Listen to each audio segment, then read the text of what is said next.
मरकुस अध्याय 2। कई दिन के बाद वह फिर कफरनहूम में आया और सुना गया कि वह घर में है। फिर इतने लोग इकट्ठे हुए कि द्वार के पास भी जगह नहीं मिली, और वह उन्हें वचन सुना रहा था। और लोग एक लकवे के मारे हुए को 4 मनुष्यों से उठवाकर उसके पास ले आए। परंतु जब वे भीड़ के कारण उसके निकट न पहुंच सके, तो उन्होंने उस छत को जिसके नीचे वह था खोल दिया, और जब उसे उधेड़ चुके तो उस खाट को जिस पर लकवे का मारा हुआ पड़ा था लटका दिया। यीशु ने उनका विश्वास देखकर उस लकवे के मारे हुए से कहा, हे पुत्र, तेरे पाप क्षमा हुए। तब कई एक शास्त्री जो वहां बैठे थे अपने अपने मन में विचार करने लगे, यह मनुष्य क्यों ऐसा कहता है? यह तो परमेश्वर की निंदा करता है। परमेश्वर को छोड़ और कौन पाप क्षमा कर सकता है? यीशु ने तुरंत अपनी आत्मा में जान लिया कि वे अपने अपने मन में ऐसा विचार कर रहे हैं, और उनसे कहा, तुम अपने अपने मन में यह विचार क्यों कर रहे हो? सहज क्या है? क्या लकवे के मारे से यह कहना कि तेरे पाप क्षमा हुए, या यह कहना कि उठ अपनी खाट उठाकर चल फिर?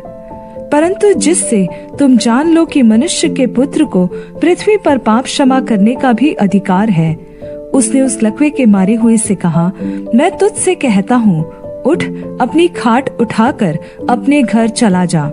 वह उठा और तुरंत खाट उठाकर सबके सामने से निकलकर चला गया। इस पर सब चकित हुए और परमेश्वर की बड़ाई करके कहने लगे, हमने ऐसा कभी नहीं देखा। वह फिर निकलकर झील के किनारे गया, और सारी भीड़ उसके पास आई, और वह उन्हें उपदेश देने लगा। जाते हुए यीशु ने हलफईस के पुत्र लेवी को चुंगी की चौकी पर बैठे देखा और उससे कहा, मेरे पीछे हो ले। और वह उठकर उसके पीछे हो लिया। और वह उसके घर में भोजन करने बैठा, और बहुत से चुंगी लेने वाले और पापी भी उसके और चेलों के साथ भोजन करने बैठे, क्योंकि वे बहुत से थे और उसके पीछे हो लिए थे। और शास्त्रियों और फरीसियों ने यह देखकर कि वह तो पापियों और चुंगी लेने वालों के साथ भोजन कर रहा है, उसके चेलों से कहा, वह तो चुंगी लेने वालों और पापियों के साथ खाता पीता है। यीशु ने यह सुनकर उनसे कहा, भले चंगों को वैद्य की आवश्यकता नहीं, परंतु बीमारों को है।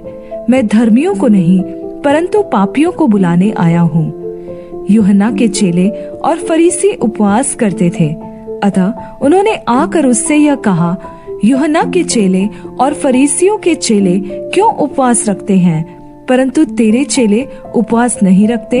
यीशु ने उनसे कहा, जब तक दूल्हा बारातियों के साथ रहता है, क्या वे उपवास कर सकते हैं? अतः जब तक दूल्हा उनके साथ है, तब तक वे उपवास नहीं कर सकते।